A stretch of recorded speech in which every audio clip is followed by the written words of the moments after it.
Hello, everyone. Welcome to the Center for Spiritual Living Victoria Online. It's wonderful to have you here with me today. And if you are just joining us for the first time, I'd like to remind everyone that if you'd like to join us in person sometime on a Sunday, we are located in the Cook Street Village Activity Center at 380 Cook Street in Victoria. It would be wonderful to have you there and to share some social time with you afterward. So I'm back from 2 weeks holidays. As some of you know, I was in Banff for a couple of weeks, and I have family there. And today, this being Sunday, this morning when I was back at our center, so many people were saying, "Well, did you have a good time? Did you have a good holiday?" And I said it was an eventful holiday, and that was really the only way that I could describe it. And I went on to explain, and this was not at all my intention for my talk today. I had written a totally different one. But sometimes spirit intervenes and says, that's not what you're going to do today. And so this morning, after our meditation and opening, the wonderful Connie LeBeau was our guest soloist, and she sang the song Alfie. And I happened to be in the sanctuary when she was doing a sound check, and she just sang, "What's it all about, Alfie?" And and I heard that, and I just stopped in my tracks, and I said to her, "You have no idea how appropriate that song is for today." And I said, "But you'll find out." Anyway, um, after we did our opening bits in our service, Connie sang that song, and I was kind of teary. Excuse me. And when I got up to speak, I mentioned that well, the title of my talk was "Soft as a Summer Breeze," and I had written about something else. That today something intervened, and that I had to talk about the past few weeks. Um, a couple of times in my life, only a couple of times, I felt, I guess, for want of a better word, quite broken. Um, I have felt like I absolutely had to run away. I had to get away from absolutely everything I was doing. I had been dancing as fast as I could, as the expression goes, working too many hours, having really a lot of stress for the last few months. And I just thought I have to get out of town and I need to get to Banff, my old stomping grounds. And of course, I have family there. And I was thinking about that expression about being kind of broken and thinking about the expression, well, it's in Leonard Cohen's song Anthem, that the crack is where the light comes in. It's a time when, while it's not fun to go through it, when we do go through it, that the light does come in and we do get the messages that we need to receive. And that's happened to me in the past a couple of times when I was really in a state of just not wondering what it was all about. And when I got to Banff, I was quite tired, and I said to my family, I don't want to do anything. Don't organize anything for me. I don't want to do anything for a few days. I just want to be left alone to just be. And I sat out on the back deck of my daughter's home, and the temperature was between 28 and 32 degrees Fahrenheit, so it was very, very hot according to many standards. However, remembering all the years I spent in Banff in the winter when it was minus 30 or minus 35, we would say, oh, but it's a dry cold, as if we were just, sloughing it off. It didn't really matter. And I found myself saying it was a dry heat. It was very pleasant. It didn't bother me. It wasn't like being at the coast where everything is very humid and we feel the heat a lot more. So I sat out on the back deck, and when my daughter and son-in-law moved into their home, there were two small birch trees, white birch trees, that were planted in the backyard. They were just little, and it doesn't seem that long ago that they were little. On the other hand, it doesn't seem that long ago that my kids were little, and it is a long time ago. But I think the trees now are maybe about 25 feet tall maximum. Nothing grows very tall in Banff because at that high altitude and in that climate, things are slower growing. But I sat there and these two beautiful birch trees at the end of the lawn, and there was just the lightest breeze blowing, and the leaves were trembling, and then there was the breeze was greater up above, and the trees were swaying toward one another and away from one another, and I just watched in amazement at the beauty. It was as if the trees were dancing, and I just sat and stared at them, and stared at the mountains in the background, and I really did not have a single thought in my head. Nothing, nada. I don't know if that's ever happened to me before. But it's as if everything was just turned off, and it was just and I sat there for hours and hours and didn't move, just sat. And after 4 days, I started to feel some recovery going on. And as I was again sitting outside, I was thinking, there's that beautiful poem that was written about Jesus walking with someone on a beach, leaving behind two sets of footprints. And then there suddenly came a place where the two sets of footprints stopped and only one continued on. And the person who was walking with Jesus asked why he had deserted him. And Jesus said, "Those were my footprints. I never deserted you. That is where I carried you." And on the fourth day, sounds very biblical, doesn't it? On the fourth day, as I was sitting outside and looking at the trees and just drinking in the grandeur, and I remembered that poem, and I thought to myself, yeah, there was a single set of footsteps the past few months. God was carrying me.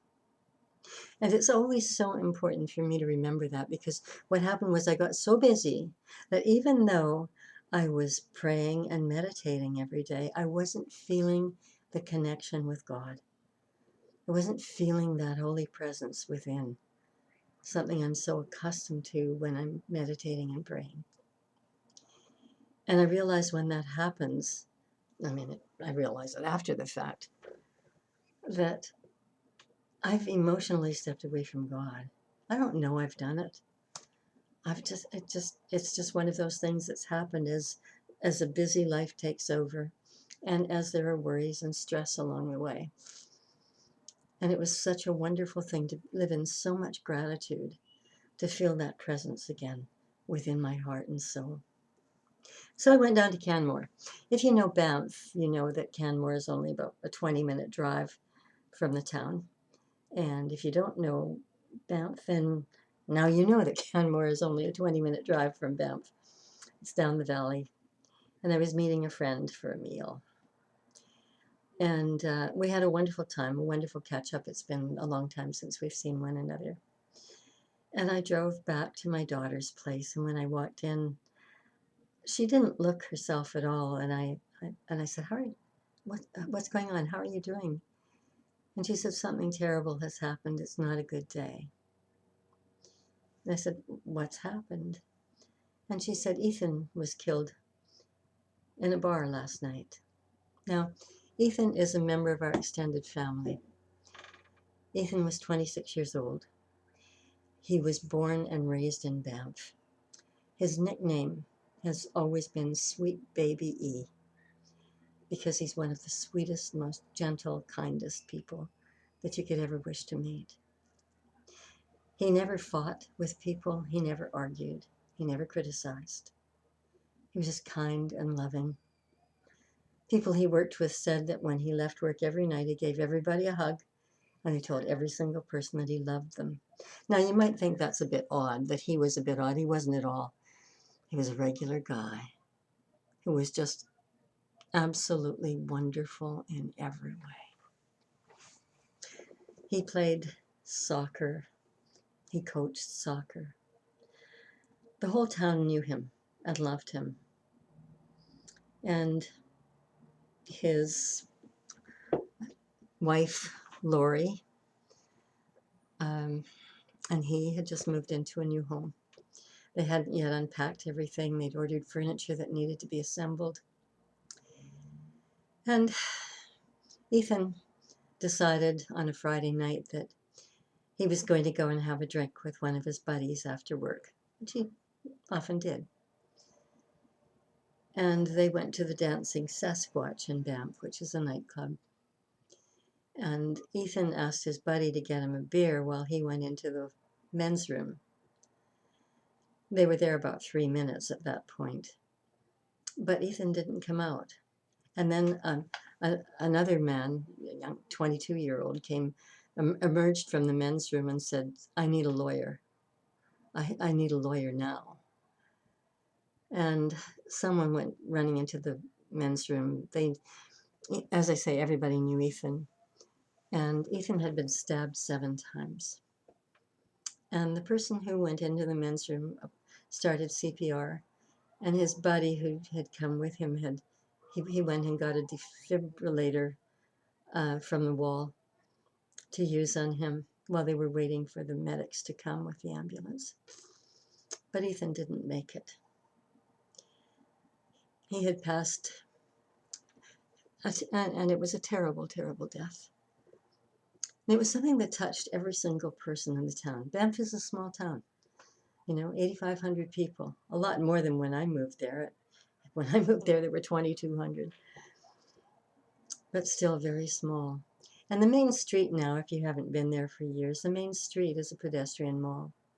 And the Dancing Sasquatch Club is on the main street. And it has a very wide entrance, wide steps. And I was reminded of Princess Diana's death, not to say that this is on the same scale at all, but the thing is, when you think of a small town and when you think of everybody being affected by it, it is. What had happened was Ethan had gone into the men's room and the other man who was in there was high on drugs and just pulled a knife and stabbed him. And the young man who did that was only 22 years old and has a wife and children. Now, whether those children are his or hers from a previous relationship, I have no idea. I have no information about that. I just know I know his name and I know his age and that he was married with children. Ethan and Lori didn't have any children. This struck the town in such a severe way, and there on the front steps of the Dancing Sasquatch, there was yellow tape everywhere, which the police had put there, meaning it was the scene of a crime. The next night, all of the bars in Banff were closed. I don't think that's ever happened before. But everybody knew Ethan, and people couldn't work. And the Dancing Sasquatch is closed indefinitely while the criminal investigation continues. But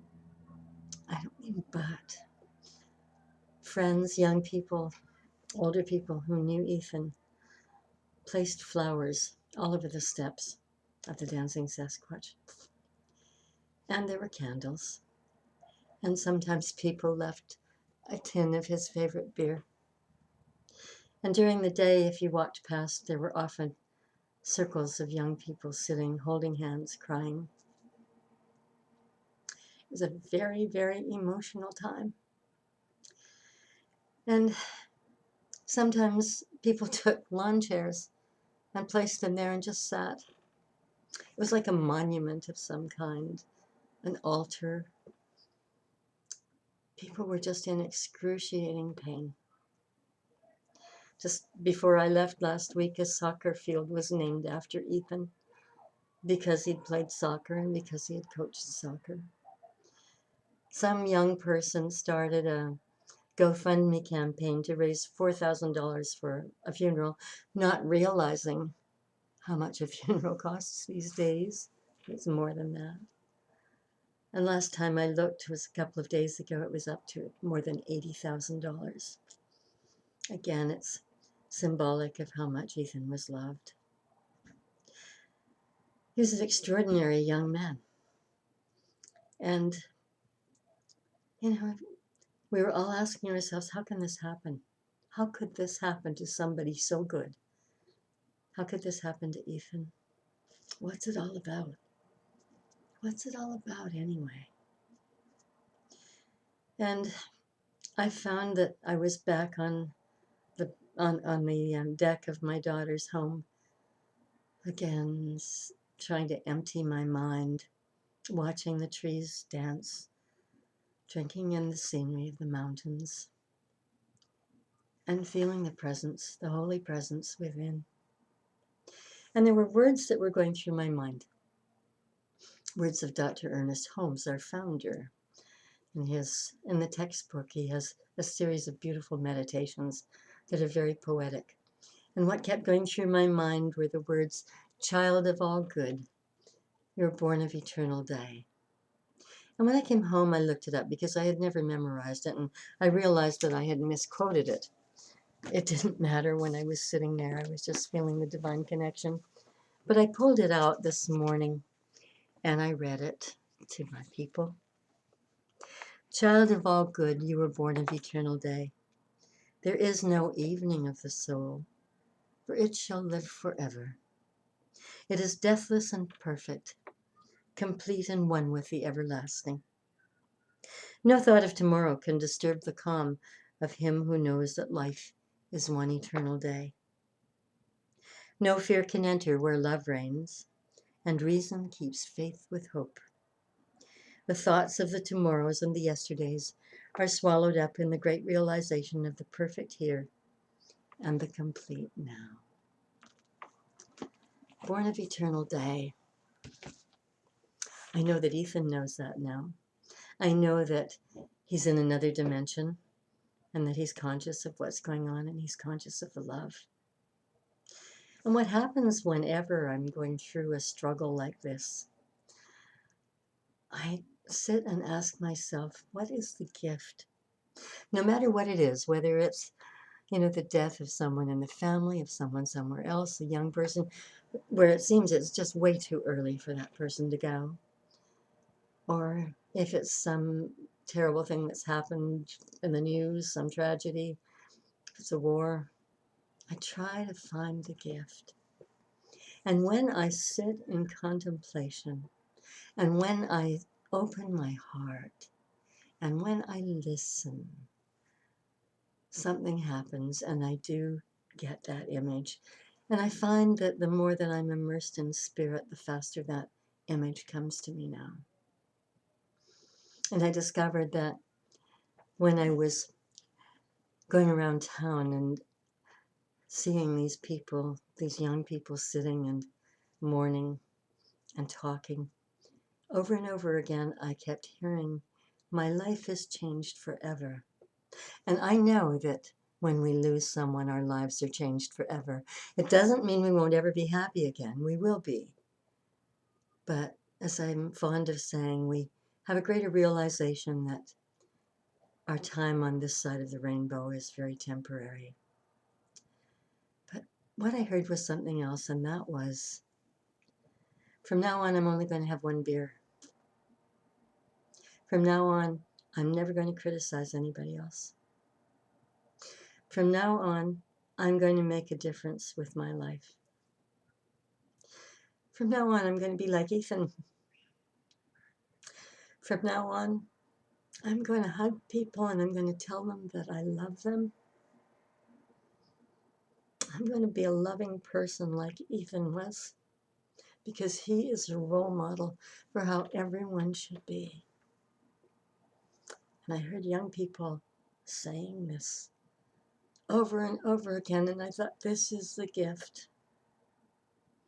This beautiful soul, sweet baby sweet baby Ethan, his physical garment is gone from this earth, but his holy presence is fully felt by everyone. And his gift to humanity now and forever, is the lives that he has changed, the commitment that others have made to live a different kind of life, to be more loving, to be more kind, to be more gentle. What a legacy that is. The pain is great. And yet I found myself just sitting, watching the trees, being so grateful. Soft summer breeze going through the trees. Being so incredibly grateful. And the words of the great poet Elizabeth Barrett Browning went through my mind several times. It's from one of her sonnets. You know, there's the sonnet where she said she felt a hand pull her backward by the hair. And she heard a voice say, "Guess who holds thee now?" And she said, "Death." And then the silver answer rang, "Not death, but love." Ethan has been pulled from us, pulled from that town. But the silver answer rings, not death, but love. His love prevails. He was a light, a great spirit that has passed. And after our service today, I found myself saying to a dear friend, you know, my gratitude is something that I could hardly explain earlier today, but right now, and it still is not adequate, except the gratitude that I was feeling was that I know the presence. I feel the presence within. I was so grateful to know God. I was so grateful to know that in the overall scheme of things, while life on earth is temporary, that it is eternal. I'm not talking about people flying around with wings and being angels. I'm talking about another dimension where the soul lives fully realized. And I know that Ethan absolutely understands the good that he did and the change that he made. And his friends will never forget him. And it is so important for us to remember this. And something else I was so grateful for was that when I left home, as I said, I was feeling kind of broken. I was just burned right out. And I was so grateful to feel that presence carrying me, lifting me up, knowing that I am never alone, knowing that I always have divine guidance to be exactly where I'm supposed to be, when I'm supposed to be there. And the thing is, I'm not alone, and you're not alone. Every one of us has this divinity within us. Every one of us has this guiding light within. Every one of us has the ability to choose. Right here and right now, we can make a choice about how we're going to live the rest of our lives, how we're going to be the rest of this day, how we're going to be when we wake up tomorrow, all of our tomorrows. Are we going to be loving? Are we going to be kind? You know, what's it all about, Alfie? What's it all about for you? I know for me, I don't want this feeling of deep and abiding love and gratitude to go away. I choose to have this sustain me. I invite you to make the same choice. We don't know how long each of us will be here, but each of us has the ability to make a difference. If it is nothing more than a kind word to someone who hasn't heard one for a long time, or words of love, that is everything. I intend to continue it. Join me. And so it is. Thank you for being here today. Look forward to seeing you next week. And thank you for sharing your hearts with everyone that you meet along the way. God bless you. Have a great week. So it is.